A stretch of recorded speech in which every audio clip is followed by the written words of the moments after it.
বিকেএসপির ৪ নম্বর মাঠে টস হেরে ব্যাট করতে নেমে শুরু থেকেই গুলশানের বোলারদের বিপক্ষে আক্রমণাত্মক খেলতে থাকে আবাহনীর ব্যাটাররা। ওপেনিং জুটিতে ৫১ রান তুলে ফেলেন পারভেজ হোসেন ইমন এবং জিসান আলম। জিসান ৩৪ রান করে আউট হলে ভাঙে এই জুটি। দুর্দান্ত ব্যাটিং প্রদর্শনী দেখিয়ে অসাধারণ এক সেঞ্চুরি তুলে নেন পারভেজ ইমন। ১২৬ রান করে আউট হন তিনি। এরপর মোহাম্মদ মিঠুনের ৭২ এবং মোসাদ্দেক হোসেনের অপরাজিত ৩৫ রানে ভর করে ৬ উইকেটে ৩২৩ রানের সংগ্রহ পায় আবাহনী। ৩২৪ রানের টার্গেটে ব্যাট করতে নেমে শুরু থেকে নিয়মিত বিরতিতে উইকেট হারায় গুলশান। শেষ পর্যন্ত ৯ উইকেটে ১৬১ রান তুলতে সক্ষম হয় তারা। ফলে ১৬২ রানের বড় জয় নিয়ে মাঠ ছাড়ে আবাহনী। খেলতে হবে ইনস্ট্যান্টলি। অন্য ম্যাচে রূপগঞ্জ টাইগার্সকে ৭ উইকেটে হারিয়েছে মোহামেডান। মিরপুর শেরেবাংলা জাতীয় স্টেডিয়ামে টস হেরে ব্যাট করতে নেমে শুরুটা ভালো হয়নি রূপগঞ্জের। দলীয় ৬০ রানে ৪ উইকেট হারায় তারা।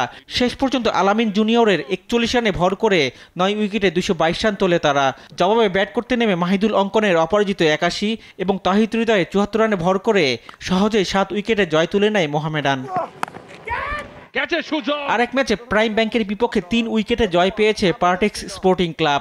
বিকেএসপি ৩ নম্বর মাঠে টস জিতে ব্যাট করতে নেমে শাহাদাত দীপুর ৬৪ এবং শামীম পাটোয়ারির ৬৯ রানে ভর করে ৮ উইকেটে ২৯৯ রানের বড় সংগ্রহ পায় প্রাইম ব্যাংক।